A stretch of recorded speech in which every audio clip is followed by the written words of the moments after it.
जय हिंद, जय Bharat, Vande Mataram. All exam place पे आप सभी का बहुत-बहुत स्वागत है। मेरा नाम है मोहित खेरा। दोस्तों, आज है हमारे साथ लखन जैन जी, जो ज्योग्राफी से असिस्टेंट प्रोफेसर हैं। रैंक 3 है इनकी मध्य प्रदेश में। तो लखन जी, बहुत-बहुत स्वागत है आपका। बहुत बहुत धन्यवाद सर। लखन जी, स्टार्ट करते हैं सेशन को। कुछ डाउट्स रहते हैं बच्चों के मन में, कैसे तैयारी जो है शुरू की जाए, चाहे वो नेट हो, सेट हो या फिर असिस्टेंट प्रोफेसर। क्योंकि जो पहला कदम है वो नेट, सेट, असिस्टेंट प्रोफेसर। तो ये जो पहला कदम है इसकी ओर कैसे बढ़ा जाए? देखिए, सबसे पहले तो जब हम मास्टर्स में होते हैं, तब हम ऑलरेडी 3 साल ग्रेजुएशन में पढ़ चुके होते हैं। बेसिक नॉलेज हमें सभी को होता है, पर हम क्या खुद से चीटिंग करना चाहते हैं? सिलेबस होता है हमारे पास, नेट का, सेट का, 10 यूनिट्स होती है, उसके जो सब टॉपिक्स होते हैं। हम चाहते हैं कि सब कुछ पढ़ें, बट हर स्टूडेंट सारे टॉपिक्स को पढ़ नहीं पाता है, तो वो कुछ टॉपिक्स छोड़ देता है। तो सबसे पहले विशेष आग्रह जो है, वो ये रहेगा कि आप कोई भी टॉपिक छोड़िए मत। 10 यूनिट्स हैं, उसके अंदर हर एक यूनिट्स के अंदर कुछ 20 से 25 टॉपिक्स होते हैं। आप हर एक टॉपिक को करिए कवर। अगर आप एक टॉपिक को छोड़ते हैं, तो आप खुद को ये दिलासा दिला रहे हैं कि आपका 1% सिलेक्शन होने के चांसेस नहीं है। तो कम से कम आप कोई भी टॉपिक छोड़िए मत, और जितने भी प्रीवियस ईयर क्वेश्चंस हैं, आजकल तो इंटरनेट है, अवेलेबल है सब कुछ, तो जितना हो सके बैक में 2012 से 13 से आप क्वेश्चन पेपर्स उठाइए और सभी को सॉल्व कीजिए। और इतनी सारी स्टेट्स हैं, एमपी हो गई, छत्तीसगढ़ हो गई, राजस्थान हो गई, गुजरात हो गई, कहीं के भी अगर आपको पेपर्स मिल रहे हैं, पीएससी के, असिस्टेंट प्रोफेसर के, एग्जामिनेशन के या सेट के, आप उठाइए, उससे सॉल्व कीजिए।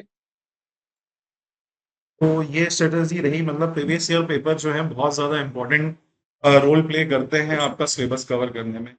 साथ ही साथ कुछ बच्चे जब नया स्टार्ट करते हैं, अभी पीजी कंप्लीट हुआ है या अभी रनिंग में है पीजी और नेट या सेट देना चाह रहे हैं, जैसे अभी सेट आ गया है मध्य प्रदेश में। कुछ स्टूडेंट जो हैं ज्योग्राफी से सेट भी देना चाहेंगे। तो उनके लिए स्पेशल रणनीति क्या हो, जो अभी फर्स्ट ईयर में है या फिर थर्ड सेम में है, तो किस तरह से वो जो है अपना कंप्लीट करें, प्रिपरेशन के साथ साथ, कॉलेज के साथ साथ प्रिपरेशन भी अपनी। जी सर। सर, पहली बात तो अगर आप एमए फर्स्ट ईयर में हैं, तो आपको थोड़ा ज्यादा प्रेशर लगाना पड़ेगा। बट हाँ, अगर आपको नेट जेआरएफ क्लियर करना ही है, अगर आपका ये गोल है कि अगर आपको आगे एकेडमिक्स में जाना है, चाहे अगर आपको रिसर्च में जाना है या फिर आपको एज अ प्रोफेशन पढ़ाना है, तो आप ये मान के चलिए कि आपको बीए या बीएससी आप जो भी कर रहे हैं, आपको उसके फाइनल ईयर से ही तैयारी शुरू कर देनी है। क्योंकि अगर आप ये सोचेंगे कि मास्टर्स के बाद में भी मैं नेट जेआरएफ की एग्जाम दे दूंगा, सेट की एग्जाम दे दूंगा, काफी मुश्किल हो जाता है। क्योंकि एक हमारे इंडियन सोसाइटी है, 23-24 के बाद में आपके पास काफी प्रेशर बढ़ जाता है कि आप क्या करेंगे। तो उस डाइवर्सिफाइड माहौल में आप फुली प्रिपेयर्ड एग्जामिनेशन शायद नहीं दे पाएंगे। तो आप कोशिश कीजिए कि बीए या बीएससी के थर्ड ईयर से ही प्रिपरेशन शुरू कीजिए। आपके पास सिलेबस होता है, सिलेबस में काफी चेंजेस नहीं होते 2 साल में। और कोशिश कीजिए कि मास्टर्स के सेकेंड ईयर में ही आप उसे, या फाइनल ईयर में ही आप उसे एग्जाम को क्वालिफाई कर लें। ओके। अब आ जाते हैं लखन जी, असिस्टेंट प्रोफेसर की आपकी जर्नी पे। किस तरह से आपकी जर्नी रही, किस तरह से आपने शुरुआत की थी? जी। तो स्वाभाविक तरीके से ये क्लियर था कि मुझे एक शिक्षक ही बनना है। जब मैं दिल्ली यूनिवर्सिटी में गया था अपने बैचलर्स के लिए, तो किसी को इससे मतलब बुरा ना लगे, बट टीचर्स काफी कम आते थे क्लास में लेने के। या तो उनके जो स्कॉलर्स होते थे वो पढ़ाने आते थे, या कभी पढ़ाने आ भी रहे। ये बात सही है कि जब वो पढ़ाने आते थे तो काफी बेहतर पढ़ाते थे। बट शिक्षकों की शुरू से मुझे लगा कि जरूरत है समाज को, एक अच्छे बेहतर शिक्षक की जरूरत है। क्योंकि आप सिलेबस जो पढ़ाते हैं, शायद वो बच्चा पढ़ लेगा या उसको थोड़ी जरूरत होगी, बट उसे एक इंसान, बेहतर इंसान उस यंग एज में बनने के लिए एक शिक्षक की जरूरत पड़ती है। तो वहां से वो जर्नी स्टार्ट हुई।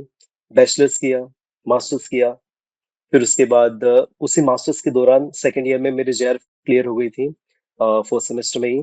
उसके बाद जब मैंने पीएचडी में एडमिशन लिया, बड़ौदा में महाराजा सयाजीराव यूनिवर्सिटी में, उसी समय सोच लिया था कि अब यहाँ पर रिसर्च तो चल ही रही है, तो जब भी मध्य प्रदेश में वैकेंसी निकलेगी, नहीं, या किसी भी अन्य आसपास के राज्य में, तो वहां पर अप्लाई करूंगा और अपना पूरा 100% दूंगा। तो जब 2022 की वैकेंसी आई, तो काफी विलंब हुआ। 2023 में था कि एग्जाम प्रस्तावित था हुआ। कि एग्जाम होनी है। हाँ जी। तो 2024 के फाइनली अगस्त में मेरी एग्जाम थी। तो मैंने अपने जो गाइड थे उनसे अनुरोध किया कि आप मुझे प्लीज जुलाई का महीना आप मुझे छुट्टी दे दीजिए, जो भी काम होगा रिसर्च का या जो पेपर राइटिंग होगा वो मैं घर से कर लूंगा। ठीक है।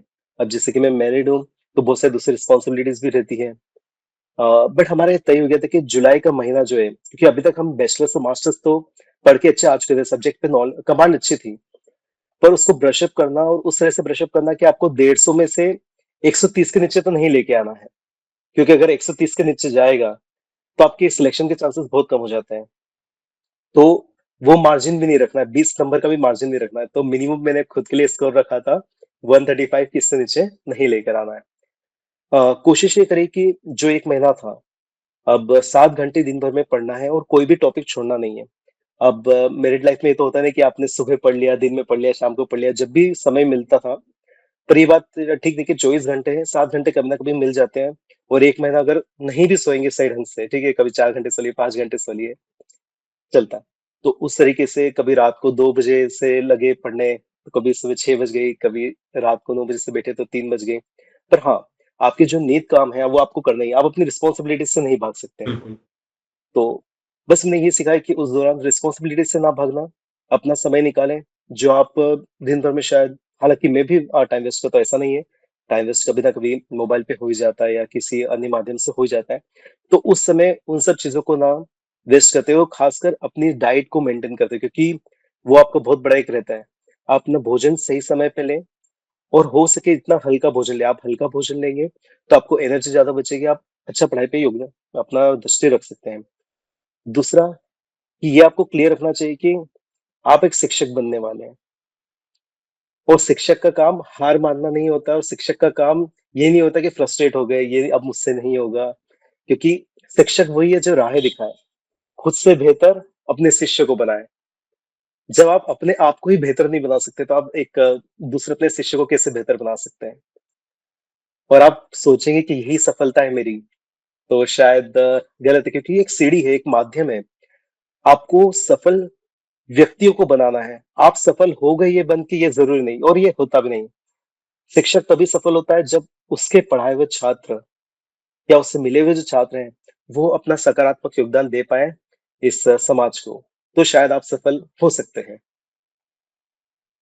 जी सर। लगन जी, इसके बाद इंटरव्यू की बारी आई। पेपर वन एमपीजी के यहाँ पे आ गया था। फैक्टर ये भी था कि मध्य प्रदेश का जीके भी पढ़ना है, साथ ही साथ आईसीटी भी पढ़ना, करंट अफेयर्स पढ़ना है। इसको किस तरह से जो है आपने मैनेज करना शुरू? जी। अ, वैसे एक बहुत नॉर्मल सा सवाल होता है सर, आपसे भी बहुत लोगों ने पूछा होगा, सिलेक्शन होने के बाद मुझसे भी काफी जनों ने पूछा था कि पेपर वन पे वेटेज दे या पेपर टू पे। ये बड़ा कॉमन क्वेश्चन है। देखो, अगर मार्क्स दोनों की ऐड होने हैं फाइनली, तो क्यों किसी का पे कम हो किसी के ज्यादा दें? अगर मार्क्स एग्रीगेट होना ही है टोटल में, तो आप दोनों पे फुल वेटेज दीजिए, क्योंकि मेरी पूरी यही कोशिश थी कि दोनों पे फुल वेटेज दे सकूं। हालांकि मध्य प्रदेश के बारे में इतना नहीं पढ़ पाया था मैं, समय कम था, पर फिर भी कोशिश की कि कोई भी टॉपिक मुझसे छूटे ना। और स्ट्रेटेजी ये बनाई कि हर दिन कम से कम, अगर अपने सब्जेक्ट को 5 घंटे दे रहा हूँ, तो 2 घंटे पेपर वन को भी जरूर दूं। उसके भी जितने हो सके एमपी की अलग अलग एग्जाम जो होती हैं, उनके पेपर्स उठाए, उसमें से क्वेश्चन सॉल्व करना शुरू किया।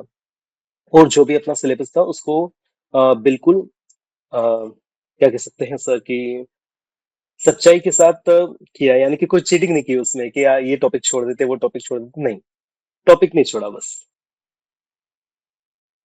उसके बाद ना लखन जी आ जाते हैं इंटरव्यू पे। इंटरव्यू के लिए काफी समय मिला था, रिजल्ट आ गया था जी सर। और पेपर हो गया था। रिजल्ट में भी काफी समय लगा आने में, फिर इंटरव्यू के लिए भी काफी टाइम मिल गया। तो इंटरव्यू की फिर तैयारी जो है किस तरह से आपने की? इंटरव्यू और कितना मायने रखता है इंटरव्यू सेशन एग्जाम में? जी सर। देखिए कि अगर आपने रिटन एग्जाम क्वालिफाई कर लिया, तो इसका जरूरी नहीं कि आप इंटरव्यू भी कर ही लेंगे। मेरे साथ कई अच्छे मित्र थे जिन्होंने रिटन में बहुत अच्छा किया था, बेहतरीन किया था, बट अनफॉर्चुनेटली इंटरव्यू क्वालिफाई नहीं कर पाए और अंत में असिस्टेंट प्रोफेसर के रूप में चयनित नहीं हुए। तो मैं अपने चयन के लिए सबसे पहले तो इंटरव्यू के लिए खासकर पूरी ऑल एग्जाम प्लेस टीम को धन्यवाद देना चाहता हूँ। आपको, गौरव सर को बहुत बहुत साधुवाद देना चाहता हूँ कि आप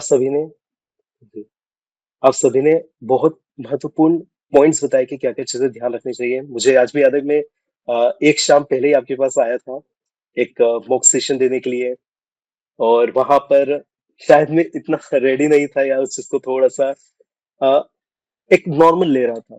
बट फिर भी आपने गौरव सर ने और जो भी साथी थे उस समय वहां पर उन्होंने बहुत अच्छे से पॉइंट आउट किया कि आपकी क्या क्या मिस्टेक हो रही है।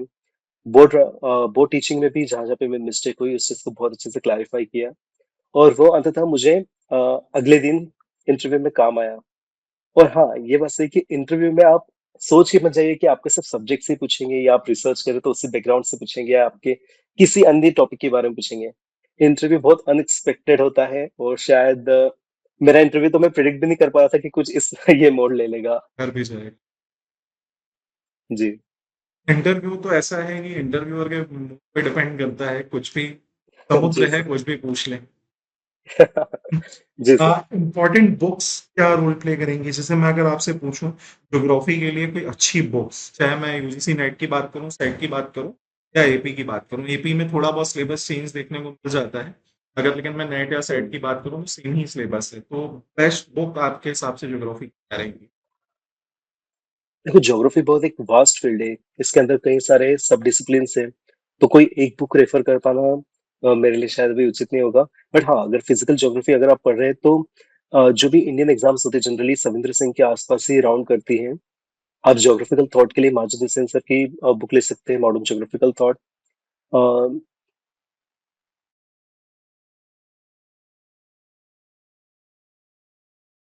कनेक्शन है शायद। हमारी इंडियंस एग्जाम, तो हम वही पढ़ के आराम से एग्जाम को क्वालिफाई कर सकते हैं। और आज हमारे पास इंटरनेट की फैसिलिटी उपलब्ध है तो हम कोई भी चीज को तुरंत वेरीफाई कर सकते हैं कि ये चीज सही है या नहीं है। पेपर वन के लिए अगर आपको सजेस्ट करना चाहें नेट के लिए, क्योंकि पेपर वन का वेटेज वहाँ पे भी अच्छा है, वहाँ पे भी जुड़ी रहे हैं जी मार्क्स सर। और एपी में भी जुड़ी रहे हैं, तो पेपर वन कितना मायने रखता है अगर मैं बात करूँ आपके सब्जेक्ट के अलावा भी? सर मैं वापस वही बात कहूंगा, अगर नंबर एग्रीगेट हो रहे हैं तो उसे फुल वेटेज दीजिए। कोई भी स्टूडेंट अगर तैयारी कर रहा है नेट जेआरएफ की तो फुल वेटेज दीजिए। ये क्वेश्चन कभी माइंड में मत लाइए कि पेपर वन पे ज्यादा स्ट्रेस देना है पेपर टू पे। अगर आपका पेपर टू में अच्छा स्कोर भी है और पेपर वन में अगर आपका एक नॉर्मल स्कोर है तो आपका सिलेक्शन नहीं होगा, ये आप मान के चलिए। अगर आपका जेआरएफ का टारगेट है तो नेट तक ही रुक जाएगा। और नेट का कोई एडवांटेज है नहीं अगर आप सामान्य स्तर पे देखें तो। अगर आप एकेडमिक्स में जाना चाहते हैं तो लाइफ सस्टेन करने के लिए एक मिनिमम अमाउंट की जरूरत पड़ती है जो कि आपको एक फेलोशिप दे पाएगी। JRF is a good fellowship, आपको एक अच्छा अमाउंट मिल जाता है तो अपनी रिसर्च जर्नी को अच्छे से प्रोडक्टिव तरीके से व्यतीत कर सकते हैं उसे। और पेपर वन के लिए तैयारी के लिए क्या करना चाहिए बेहतर तरीके से, तो अधिकतर स्टूडेंट डीआई पर कम फोकस करते हैं कि वो तो हम कर ही लेंगे। तो ये गलत है। क्योंकि ऐसा नहीं होता। डेटा इंटरप्रिटेशन अगर वो आपको दे रहे हैं 5 या 7 क्वेश्चन जो भी है, अगर वो आपको दे रहे हैं तो आपको फुल नंबर देने के लिए नहीं दे रहे हैं। वो आपसे आपका पोटेंशियल कितना है वो आपसे जान रहे हैं। तो आप डीआई भी बहुत सारे सॉल्व कीजिए, डेटा इंटरप्रिटेशन जितना हो सके कीजिए। रीजनिंग भी कई बच्चे से सोचते हैं कि हम तो ये कर ही लेंगे, क्या होता है इसमें कि 1 2 3 आगे ब्लैंक है तो 4 ही लिखना है, ऐसा कुछ नहीं होता है। आपको उसकी प्रैक्टिस करनी पड़ेगी। आपको अपने माइंड को उस तरह से सोचना पड़ेगा कि यहाँ पर मल्टीप्लाई होगा या डिवाइड होगा या फिर एडिशन होगा, एडिशन होके डिवाइड होगा फिर एडिशन होगा। क्या क्रोनोलॉजी चल रही है आपको उसके लिए प्रैक्टिस करनी पड़ेगी। बिल्कुल। तो जो भी पोर्शन है खासकर डीआई और रीजनिंग पे बहुत ज्यादा फोकस कीजिए क्योंकि अधिकतर स्टूडेंट्स सोचते हैं कि वो कर लेंगे अटेम्प्ट, तो ऐसा जरूरी नहीं है। लखन जी, कुछ मैसेज जो अभी नए स्टूडेंट्स हैं उनको आप देना चाहें कि किस तरह से जो है वो अपनी तैयारी की शुरुआत कर सकते हैं, और क्या उनके लिए हेल्पफुल रहेगा, और क्या मिस्टेक्स जो इवन आपने की हो, जो आपको लगा हो बाद में कि नहीं यार ये गलतियां अगर मैं और सुधार लेता तो रैंक वन भी हो सकती थी मेरी, या फिर और अच्छा मैं कर जी सर। सकता था एग्जाम में, तो कुछ ऐसी मिस्टेक्स और कुछ ऐसे टिप्स जो आप देना चाहें? सबसे बड़ी जो मेरी मिस्टेक थी वो ये थी कि अगर आप किसी भी चीज पे कॉन्फिडेंट है कि आप कर लेंगे तो मैं खासकर उसे बहुत नॉर्मल ले लेता था। तो ये जरूरी नहीं कि अगर आप किसी चीज पे कॉन्फिडेंट है तो वो आपसे हो ही जाएगी। प्रश्न पत्र आपकी पूरी पोटेंशियल को जानना चाहता है। तो आप हर एक टॉपिक पर उतनी ही मेहनत कीजिए जिसमें आप कॉन्फिडेंट है या फिर जिसमें आप अंडर कॉन्फिडेंट है। ये पहली टिप। दूसरी, आप किसी भी एग्जाम की तैयारी कर रहे हैं तो आप कोशिश कीजिए कि आपके जो नित्य जो आपके व्यवहारिक जीवन में है, यानी कि आपको जो भी काम करने घर के वो आप पूरे करके अपनी रिस्पॉन्सिबिलिटी को पीछे मत छोड़िए। क्योंकि अगर वो आदत लग गई आपकी तो चाहे आप कितना भी सफल हो जाएंगे, रिस्पॉन्सिबिलिटीज फिर निभाने लायक नहीं रहेंगे। तो अपनी रिस्पॉन्सिबिलिटी के साथ अपना टाइम शेयर कीजिए, और जो अपना फ्री टाइम है उसे आप बर्बाद मत होने दीजिए, उसे बिल्कुल। यूटिलाइज करते रहिए। तीसरी चीज, आजकल एक चीज और है लखन जी, सोशल मीडिया पे स्टूडेंट्स काफी एक्टिव रहते हैं। सोशल मीडिया की लत सी हो जाती है कि अगर अपन रील्स स्क्रॉल करने बैठ गया तो कर ही रहे हैं कर ही रहे हैं। तो हम्म, उनके लिए क्या मैसेज है, कभी यंग एज में है काफी, मतलब 24-25 साल के लोग हैं, किस तरह से उनको अभी अच्छे से ध्यान देना चाहिए इस चीज सर एक चीज की शायद बड़ा ही हो जाएगी, बट मैं अपना खुद का एक एग्जांपल देता हूँ। अ, जब मैं 22 का था, शायद यस 22 का था, आज से शायद 5 से 6 साल पहले, तो मैंने स्टेटस कोई भी अपलोड करना या फिर देखना छोड़ दिया था, कि मैं कोई भी स्टेटस अपलोड भी नहीं करूंगा, देखूंगा भी नहीं।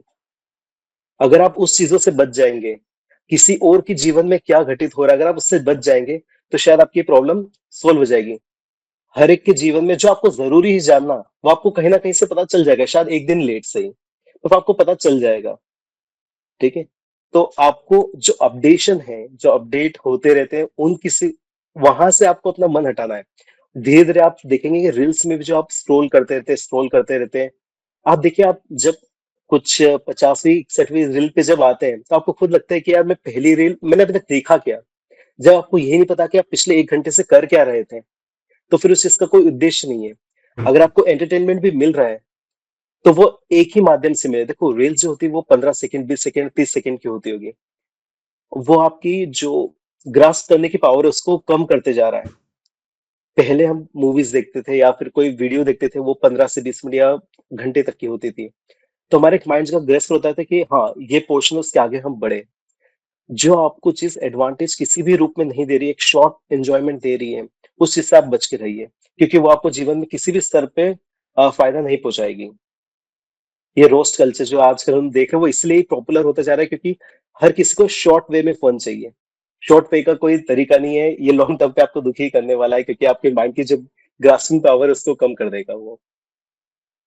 एक स्मार्ट स्टडी प्लान क्या होना चाहिए आपके हिसाब से, कितने घंटे पढ़ना चाहिए और किस तरह से जो है अपने सब्जेक्ट और पेपर वन को देना चाहिए, सभी सब्जेक्ट्स के लिए अगर मैं बात करूं, तो क्या एक स्मार्ट प्लान होगा जी आपके सर। हिसाब से? सर मेरे अनुसार, अगर एक विद्यार्थी अगर 6 से 7 घंटे की नींद ले रहा है, तो उसके जो नींद कम है दिन भर के, अगर वो कहीं स्कूल जा रहा है, सॉरी कॉलेज जा रहा है, या फिर अपने जो भी दूसरे उसके काम है, तो उसको वो 10 घंटे करीब दे दें, 10 से 11 घंटे जो आपके बचते हैं। जैसे आपने पहले लिए 6 से 7 घंटे सोने के, 3 घंटे वहां पे बचे, बात के 4 घंटे, आपके 7 घंटे उपलब्ध होते ही होते हैं। आप चलो 7 घंटे ना सही, 6 घंटे तो आपके पास उपलब्ध होते ही होते हैं। अगर आप किसी चीज की तैयारी करना चाहते हैं, अपने आप को जीवन में एक स्तर तक आगे बढ़ाना चाहते हैं, तो आपको दिन भर में 6 घंटे कहीं से भी निकालने पड़ेंगे। और अगर नहीं निकल रहे हैं, तो थोड़ा सा नींद में कॉम्प्रोमाइज कीजिए, कि आप 1 घंटे की नींद कम करके कुछ महीनों तक, या अगर वो दिन कम रह गए तो 1 महीना, 15 दिन, आप अपनी नींद को भले 1 घंटे से काट कर उस चीज को आगे बढ़ा सकते हैं। और जैसे मैं नेचुरोपैथी में भी ट्रेनर रहा हूँ, तो मैंने वहां पर सीखा है कि लगभग अगर आप 9 बजे से लेके 11 बजे के बीच में सोते हैं, तो उस समय की नींद जो है आपको, वो ज्यादा बेनिफिट देती है। यानी कि अगर आपको 1 घंटा सोते हैं 12 से 1 के बीच में, तो वही आपको आधे घंटे में रिकवर हो जाएगा उस समय। तो अगर आपके पास टाइम कम है, तो समय से सोइए, आप जल्दी उठिए, जल्दी उठ के पढ़िए, उसमें कोई बुराई नहीं है। अगर आप सोचते हैं कि आप नहीं उठ पाएंगे, तो वो 2-3 दिन में सब बैलेंस हो जाएगा। 2-3 दिन लगते हैं किसी भी चीज को नई शुरुआत करने में, पर अगर आपका लक्ष्य अच्छा है, अगर आपको वहां तक पहुंचना ही है, तो वो आपका ब्रेन खुद ही आपको सोने नहीं देगा, क्योंकि आपको एक स्तर तक पहुंचना है, और वहां से आपको अगले स्तर की तैयारी करनी है।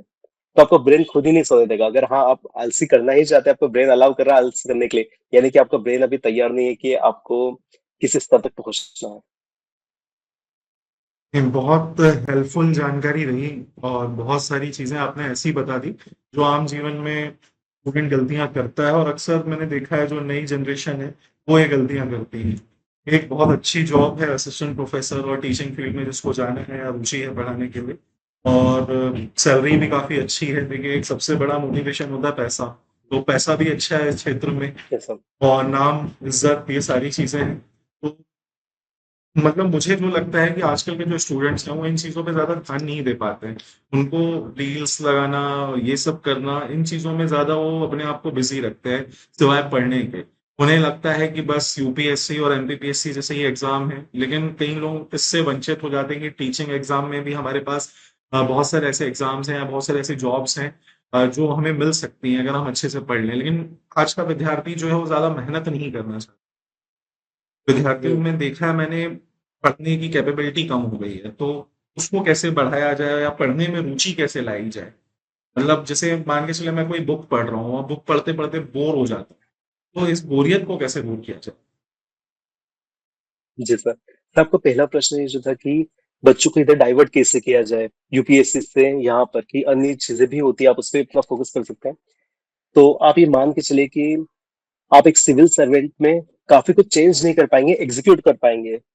चीजों को बेहतर तरीके से एग्जीक्यूट करना ये आपका काम है, होगा वहां पर अगर हाँ आपको वास्तव में कुछ चेंज करना है तो आपको ऐसे किसी फील्ड में आना पड़ेगा जहां पर आप चेंज करने के लिए पूरी एक फोर्स तैयार कर सको। तो सहायक प्राध्यापक या फिर किसी भी तरह के शिक्षक हैं, आप स्कूल में पढ़ा रहे हैं, कॉलेज में पढ़ा रहे हैं, आपके पास वहां पर मौका रहता है।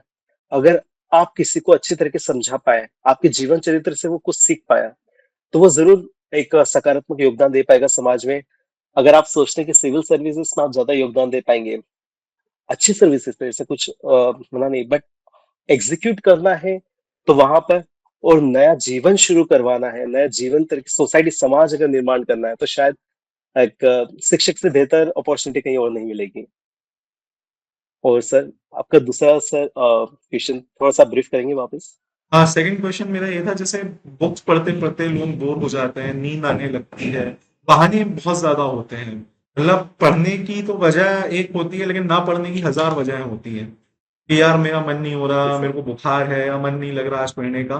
तो ये जो वजहें हैं या फिर ये जो हम कामचोरी करते हैं पढ़ने के प्रति या हम मन नहीं लगाते, इससे कैसे दूर जाया जाए कि नहीं अब मुझे पढ़ना ही है तो मैं 7 घंटे या 6 घंटे पढ़ ही रहा हूँ। ये कंसिस्टेंसी कैसे आए? Yes sir. पहली बात, आप अपने आप को जितना फ्री समय में आप टाइम वेस्ट कर रहे हैं, आप समझिए कि अगर आप 1 मिनट टाइम वेस्ट कर रहे हैं, आप ठीक है, मैं भी समझता हूँ कि अगर आप 6 घंटे अगर आप पढ़ना चाह रहे हैं तो बीच बीच में आपको ब्रेक चाहिए, और डाइवर्ट करने के लिए आपको थोड़ा सा स्पेस चाहिए, 10 मिनट का, 15 मिनट का, जो भी है। अगर आप 2 घंटे के बाद एक 15-20 मिनट का स्टेप यानी कि आप ब्रेक लेना चाहते हैं, सब समझते हैं, कोई बात नहीं। पर अगर आप उस ब्रेक को लॉन्ग करते जाएंगे तो वो गलत है। उस ब्रेक से निपटना कैसे है हर एक विद्यार्थी को, मेरे साथ भी हुआ है, कई अन्य साथी के साथ भी हुआ है। कैसे निपटना है इसके लिए एक सिंपल सी विधि है। आपको कोई ऐसे जो आजकल होता है ना कि मोटिवेशन चाहिए, ब्रेक चाहिए, motivation is not a real term. ठीक है। आप कोशिश कीजिए कि अपने ब्रेन को इस तरह से तैयार करें कि आपको एक स्तर पर पहुंचना है, एक सिविल स्तर पर पहुंचना ही है, और उसके लिए आपको करना ही है। आप जितनी देर अपना फ्री टाइम वेस्ट कर रहे थे, समझ लीजिए इतने आपके परसेंटेज कम हो रहे, चांसेस कम है कि आपका सिलेक्शन होगा। वैसे भी खैर भाग्य पे भी कई चीजें निर्भर करती है अगर हम अ, देखें तो, परंतु आपका प्रयास, वो आपको पता है कि आपने कितना किया है। किसी का सिलेक्शन नहीं भी हो रहा है, वो रुक गया किसी 2-3 नंबर के कारण, तो उसे जीवन भर ये रहेगा कि मैंने अपना प्रयास पूरा करा। और किसी किसी का ऐसा भी तो सिलेक्शन हो जाता है, उसके बावजूद वो बोलता है कि नहीं, वो मैं इतना नहीं कर पाया था एग्जाम में जितना मुझे करना था। तो प्रयास की दोनों जगह डेफिनेशन अलग अलग है। किसी को होकर भी प्रयास की अहमियत रहती है कि मैंने कम किया, और किसी को ना होकर भी 100 बहाने रेडी होते हैं। तो अपने प्रयास में कमी ना रखें, मेहनत पूरी करें। हर एक चीज को, अगर कोई सिलेबस में दे रखी हो, हर एक चीजों को कवर करें, किसी भी चीज को छोड़ना नहीं है। और ये जो फ्री टाइम का आप जो आजकल लोग सदुपयोग कर रहे हैं रील्स चला चला के, उन्हें लगता है कि शायद वो अपने एंटरटेनमेंट को अपने एंटरटेनमेंट से अपनी लाइफ को बेहतर कर रहे हैं। तो आप अपने एंटरटेनमेंट से अपनी लाइफ को बेहतर बिल्कुल नहीं कर रहे हैं। अगर आप एक सीमित समय में एंटरटेनमेंट का प्रयोग कर रहे हैं अपने माइंड को डाइवर्ट करने के लिए, तो आप सही में उपयोग कर पाएंगे उस चीज का आगे भी। पर अगर आप उसको, उसका ड्यूरेशन बड़ा करते जाएंगे, बड़ा करते जाएंगे, बड़ा करते जाएंगे, तो आप कभी भी बड़े पद पर नहीं पहुंच पाएंगे। हाँ, मे बी जो बातें हमने यहाँ कही वो विद्यार्थी अपने जीवन में उतारे भी, मतलब जो हमारी ऑडियंस देख रही है। इतनी अच्छी बातें आपने कही, इतना अच्छे से समझाया है, इतने अच्छे से ब्रीफ किया है चीज़ों को। उम्मीद करूंगा दोस्तों अच्छी लगी होंगी लखन जी की बातें, आपको काम भी आएंगी जीवन में और इन्हें आप इम्प्लीमेंट भी करेंगे, क्योंकि जब तक आप इन बातों को या इन सेशंस को अपनी लाइफ में इम्प्लीमेंट नहीं करेंगे तब तक हम कुछ भी नहीं कर सकते। इम्प्लीमेंट करना मेरे हिसाब से बहुत ज़रूरी है कि जो चीज़ें यहाँ पे हमें सीखने को मिल रही हैं, उसे हम अपने जीवन में इम्प्लीमेंट करें और लगातार आगे बढ़ते रहें, पढ़ते रहें। और जीवन बहुत बड़ा है, शिक्षक बन गए हैं, इसका मतलब ये नहीं कि पढ़ना छूट जाएगा, पढ़ना ज़िंदगी भर चलेगा मेरे हिसाब से, क्योंकि भाई पढ़ाने के लिए भी पढ़ना पड़ेगा ही। तो पढ़ाई जी में सर। रुचि रखना जी सर। बहुत ज़रूरी है। अगर आपकी पढ़ाई से रुचि जी हट सर। गई मेरे हिसाब से, तो फिर आप कुछ भी नहीं कर सकते जीवन में। गगन जी, जाते-जाते मैं शिक्षक बस आपसे जी। एक चीज़ जानना चाहूँगा, ऑल एग्ज़ाम प्लीज़ के लिए कोई शब्द आपके, कोई फीलिंग्स आपकी जो शेयर करना चाहें?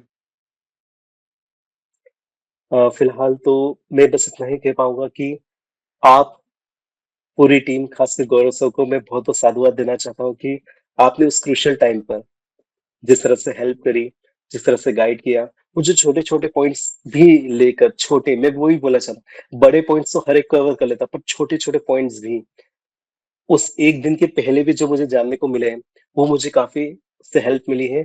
और जो आप सभी का पॉजिटिव एटीट्यूड था उस समय, तो उससे मुझे काफ़ी हेल्प मिली कि उस समय डरना नहीं, घबराना नहीं। खैर एक शिक्षक का काम होता है किसी भी लेवल पे वो घबराए ना, बट फिर भी कई बार ऐसा हो जाता है। तो उसके लिए मैं बहुत-बहुत धन्यवाद देना चाहता हूँ आप सभी को। और जो आपने इस जर्नी में पूरी मदद करी इंटरव्यू के बाद भी, कि जो सिलेक्शन हुआ उसके बाद की क्या-क्या प्रोसेस थे, सभी में जो हेल्प करी इसलिए मैं बहुत-बहुत साधुवाद देना चाहता हूँ। और आपने अन्य जो विद्यार्थी जिनका उससे चयन हुआ था, उनसे भी कॉन्टैक्ट करवाया और जो प्रोसेस में ज़्यादा समय लग सकता था, उससे बहुत ईज़ करवा दी है। तो उसके लिए बहुत-बहुत साधुवाद दोबारा से। बहुत-बहुत धन्यवाद लखन जी आपका। बहुत अच्छा लगा आपसे सेशन करके, बहुत मुझे भी मज़ा आया और मुझे भी कुछ पर्सनल चीज़ें ऐसी सीखने को मिली जो मुझे भी अपनी लाइफ में इम्प्लीमेंट करनी चाहिए। चाहे वो लेट नाइट जागने की हो, मुझे वो आदतें सुधारनी है। तो बहुत अच्छा लगा आपसे मिलके और उम्मीद करूँगा जितने भी विद्यार्थी ये वीडियो इस सेशन को देख रहे हों, उन्हें भी मज़ा आया हो। तो वीडियो को लाइक कर दीजिएगा, शेयर कर दीजिएगा अपने दोस्तों के साथ और चैनल को सब्सक्राइब कर लीजिएगा और आगे भी लखन जी जो हैं आप लोगों की हेल्प करते रहेंगे, चाहे वो ज़ूम सेशंस हों, जब हम 1 टू 1 जब इंटरव्यू का टाइम आएगा, तो ज्योग्राफी में बिल्कुल हेल्प होगी आपकी यहाँ पे। तो सब जुड़े हुए हैं, तो आप लोग बिल्कुल तैयारी करते रहिए अच्छे से, वीडियो को लाइक कर दीजिएगा, चैनल पे नए हैं तो सब्सक्राइब ज़रूर कर दीजिएगा। और कोई भी डाउट हो तो कमेंट कर दीजिएगा, लखन जी से ही पर्सनल मैं उसका रिप्लाई करवा दूँगा आप लोगों को, तो कोई इश्यू नहीं है। तो बहुत-बहुत जी सर। धन्यवाद लखन जी, अच्छा रहा ये